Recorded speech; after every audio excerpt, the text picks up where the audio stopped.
ते काँग्रेसवाल्यांना सवय नाही, आता व्यसन झालेलं आहे.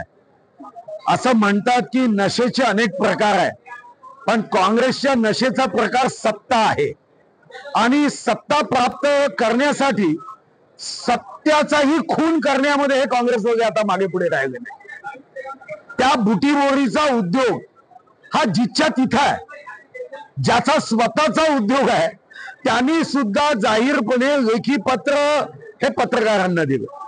आता कधी कधी आश्चर्य वाटतं की आमच्या या महाराष्ट्राच्या विरोधी पक्षाच्या नेत्यांना झालं तरी काय आहे की यांना स्वप्नामध्ये कोणीतरी येतो आणि हा उद्योग गुजरातमध्ये नेला असं सांगतो आणि हे जागेपणी झोपण्याचं सोंग घेतात. जर खोटं बोलण्याचं ऑलिम्पिक झालं ना, पहिला नंबर काँग्रेसवाल्यांशिवाय कोणी प्राप्त करू शकत नाही. जगात कोणती राजकीय पार्टी हे गोल्ड मेडल कमवू शकणार नाही, फक्त काँग्रेसवाले जिंकू शकतात. आता खोटं बोलण्याचं यांचं व्यसन हे इतकं वाढलं आहे की यांच्यासाठी आता एखादं समुपदेशनाचं केंद्र काढावं लागेल. यांच्या कुटुंबाला सुद्धा हा प्रयत्न करावा लागेल की या खोटं बोलण्याच्या आजारातून हे बरे व्हावे. ते मला माहित नाही, म्हणजे किशोरी पेडणेकर या मुंबईच्या महापौर होतात एवढं मला माहिती आहे. त्या महाराष्ट्राच्या नेत्या आहेत आणि महाविकास आघाडीच्या नेत्या आहेत आणि 285 जागा त्या घडवणार आहेत. 3 जागा कोणासाठी सोडणार आहेत याचीही माहिती नाही. महाविकास आघाडीचे काही नेते उत्साहामध्ये कधी 285 म्हणतात आणि यांचा एक नेता उत्साहामध्ये 289 जागा म्हणाल्या. त्यामुळे मला वाटतं की त्यांना त्यांचं निश्चित करू द्या. जनतेला महायुतीचं सरकार पाहिजे, गोरगरिबांचं कल्याण करणारं सरकार पाहिजे, आपल्या लाडक्या बहिणीच्या विकासाचा विचार करणारं पाहिजे. इथं सावत्र भाऊ बनून लाडक्या बहिणीची योजना बंद करणारी महाविकास आघाडी कोणालाही नको आहे. राज्याच्या प्रगतीच्या ऐवजी केंद्राकडे फक्त बोट दाखवणारं नको आहे.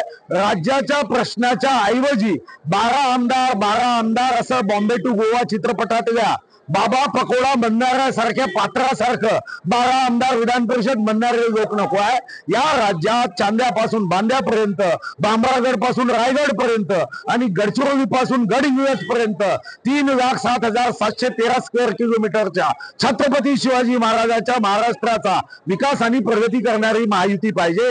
त्यासाठी 285 जागा महाविकास आघाडी घडो, 288 घडो की कपोकल्पित 289 घडो, याच्यातून काहीही साध्य होणार नाही. हारना निश्चित आहे महाविकास आघाडी. 100% होतील.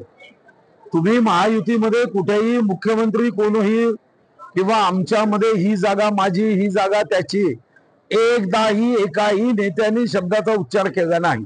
हा एखादा छोटासा कार्यकर्ता ज्याचा अधिकारच जागा वाटपाचा नाही असा कार्यकर्ता उत्साहाच्या भरामध्ये किंवा आपल्या नेत्याचं लक्ष वेधण्याच्या नादामध्ये एखादी गोष्ट करतो. पण आमचे तीनही नेते अतिशय समजदार आहे. त्यांना स्वतःपेक्षा महाराष्ट्राच्या जनतेची चिंता आहे. महाविकास आघाडी या राज्याला कधीही न्याय देऊ शकत नाही ही त्यांची भावना आहे. आणि याच भावनेपोटी एकनाथ शिंदेजी असतील किंवा अजितदादा असतील, या सर्वांनी सत्तेला लाथ मारून ते आलेत. एकनाथ शिंदेजी जेव्हा आले तेव्हा तर त्यांना याची जाणीवही नव्हती की आपण कुठं जाणार, सत्ता येईल अथवा नाही, पण मिशन घेऊन ते निघाले. जो होगा वो होगा, विजय झाला तर विजय, पराभव झाला तर पराभव. पण या छत्रपती शिवाजी महाराजांच्या महाराष्ट्राचा गौरव सन्मान हा कायम ठेवण्यासाठी त्यांनी तेव्हा मंत्रिपद सोडले. 8 मंत्री हे राजीनामा देऊन इकडे आले. ठीक आहे, देवानी सुद्धा आशीर्वाद दिला, जनतेलाही आनंद झाला. महायुतीचं सरकार येणं हे छत्रपती शिवाजी महाराजांच्या विचाराच्या विजयासाठी अनिवार्य आहे, आवश्यक आहे. आणि म्हणून जागांसाठी आमच्यामध्ये कधीही कदापि भांडण होणार.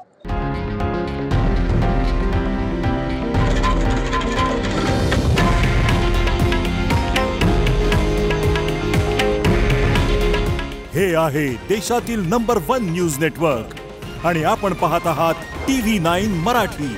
काळजी तुमची, हित महाराष्ट्राचं.